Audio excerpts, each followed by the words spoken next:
नमस्कार दोस्तों, स्वागत है आपका के स्टडीज में। दोस्तों आज हम बात करेंगे मौर्य साम्राज्य के विनाश के कारणों के बारे में। आखिर इतना बड़ा साम्राज्य चंद्रगुप्त मौर्य और सम्राट अशोक ने इतना बड़ा साम्राज्य खड़ा किया था, जो उस समय बहुत मजबूत और बहुत ताकतवर साम्राज्य था। आखिर इसका विनाश कैसे हो गया, क्या कारण थे जिसकी वजह से इतना बड़ा साम्राज्य बिखर गया और ये तहस नहस हो गया। चलिए दोस्तों, उन कारणों की हम विवेचना करते हैं। दोस्तों पहला है अशोक का युद्ध नीति को त्याग देना। दोस्तों कलिंग युद्ध के बाद अशोक ने युद्ध नीति को त्याग दिया, अपनी विस्तारवादी नीति को त्याग दिया, उन्होंने हथियार त्याग दिया, उनका हृदय परिवर्तन हो गया। और हृदय परिवर्तन होने के साथ साथ ही उन्होंने अहिंसा को मार्ग को अपना लिया और बौद्ध धर्म धारण कर लिया। उन्होंने युद्ध त्यागने के कारण, हालांकि उनके शासन काल में तो बिखराव इतना नहीं हुआ, लेकिन उसकी रूपरेखा पहले से ही धीरे धीरे तैयार होने लगी थी। क्योंकि जितने जो छोटे शासक थे जो अशोक के कार्यकाल में उनके अधीन आते थे, उन छोटे शासक ने खुद को अपने आप को मजबूत बनाना स्टार्ट कर दिया। और मजबूत बनाने के साथ साथ उन्होंने समय आते ही अपने आप को स्वतंत्र घोषित कर लिया, जिसकी वजह से यह साम्राज्य धीरे धीरे टूटने लगा। दोस्तों युद्ध करना भी जरूरी है एक साम्राज्य, एक देश को चलाने के लिए। अगर आप शांत बनकर बैठे रहेंगे तो दूसरे आपका फायदा उठाकर आपके ऊपर आक्रमण कर देंगे।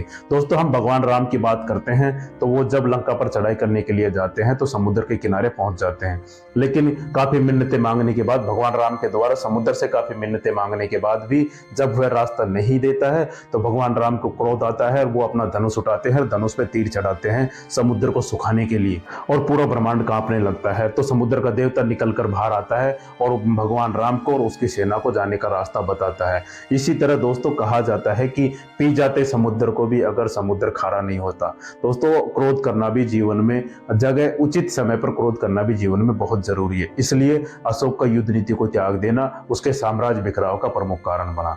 दोस्तों दूसरा है अशोक के द्वारा अपनाया गया बौद्ध धर्म और उनको दिए गए अत्यधिक दान। दोस्तों अशोक ने बौद्ध धर्म के प्रसार के लिए अनेक चारों दिशाओं में मंडल भेजे और इस मंडलों के साथ साथ अनेक पैसे भी उनके खर्च हुए। और दोस्तों उन्होंने बौद्ध धर्म के जो मानने वाले थे, उनके धर्मावलंबी थे, बौद्ध धर्म गुरु थे, उनके रहने के लिए उनके बौद्ध स्तूपों को 84,000 से अधिक बौद्ध स्तूपों का निर्माण करवा दिया उन्होंने।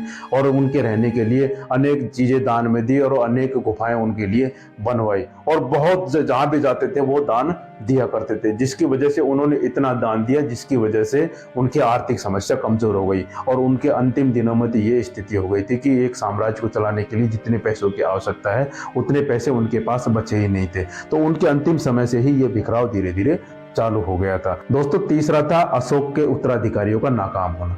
दोस्तों अशोक के जितने भी उत्तराधिकारी आए, उनके बेटे थे, उनके पोते थे, जितने भी उत्तराधिकारी आए वो अयोग्य थे। कोई भी चंद्रगुप्त मौर्य और सम्राट अशोक जैसा इतना योग्य नहीं था कि इतने बड़े साम्राज्य को वो संभाल सके, इतने बड़े साम्राज्य को वो चला सके, जिसके कारण से उनकी अयोग्यता के कारण से ये साम्राज्य इतना चल नहीं सका और इसके टूटने की वजह बना। दोस्तों अयोग्य को, कोई भी अगर साम्राज्य में कोई योग्य शासक आ जाता है तो वह धीरे धीरे उस साम्राज्य को वापस उसी स्थान पर ले आता है जिस स्थान पर छोड़ा गया था, उससे भी आगे ले जाने का वो प्रयास करता है, जिसकी वजह से उत्तराधिकारियों को कमजोर होने की वजह से ये साम्राज्य धीरे धीरे टूटने लगा और टूटने के साथ साथ बिल्कुल बिखर गया था।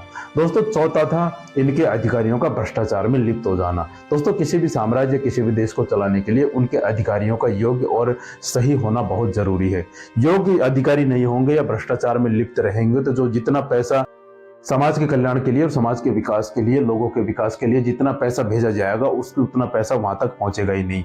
और भ्रष्टाचार उसी समय बहुत काफी कर गया था, क्योंकि अशोक के मरने के बाद उनके जो भी बेटे या उत्तराधिकारी थे वो इस व्यवस्था को संभाल नहीं पाए, और उनके जो मंत्री थे इतने भ्रष्टाचार में लिप्त हो गए थे तो उन्होंने सब पैसा हजम कर लिया। हजम करने के साथ साथ आर्थिक व्यवस्था बिल्कुल गड़बड़ा गई और इन भ्रष्टाचारियों की वजह से यह साम्राज्य टूटने के कारण काफी अस्त व्यस्त हो गया और उसका विनाश हो गया, जिसकी वजह से इनके जो अंतिम शासक थे बृहदत्त, उनको उनके ही मंत्री पुष्यमित्र ने मारकर एक नए वंश की स्थापना की जिसे सुंग वंश के नाम से जाना गया। इस तरह मौर्य साम्राज्य बिल्कुल बिखर गया, बिखरने के साथ साथ इसका विनाश हो गया। इतने बड़े साम्राज्य को जो निर्माण करता था वो भी सोच रहे होंगे, उनकी आत्मा भी ये सोच रही होंगी कि आखिर हमने इतना बड़ा साम्राज्य खड़ा किया था, इनको इन्होंने बिल्कुल नष्ट कर दिया, इनका बिल्कुल सर्वनाश कर दिया। दोस्तों ये मुख्य कारण थे मौर्य साम्राज्य के विघटन के। तो दोस्तों इस तरह से मौर्य साम्राज्य के विघटन के जो प्रमुख कारण हमने आपको बताए, जिसकी वजह से मौर्य साम्राज्य बिल्कुल बिखर गया, उसका सर्वनाश हो गया।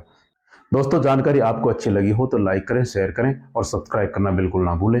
मिलते हैं आपको ऐसे ही नॉलेजेबल वीडियो के साथ, तब तक के लिए जय हिंद, जय भारत।